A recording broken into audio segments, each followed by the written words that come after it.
गरुडगमन तव चरणकमलमिह मनसि लसतु मम नित्यम्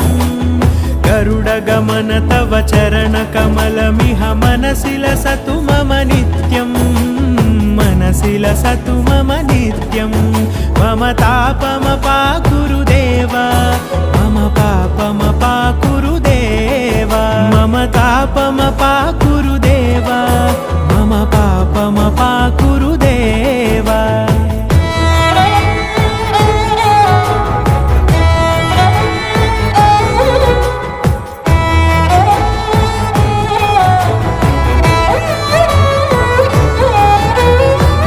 जनयन विधिन मुचिहरण मुख विबुध विनुत पद पद्मा जल जनयन विधिन मुचिहरण मुख विबुध विनुत पद पद्मा विबुध विनुत पद पद्मा।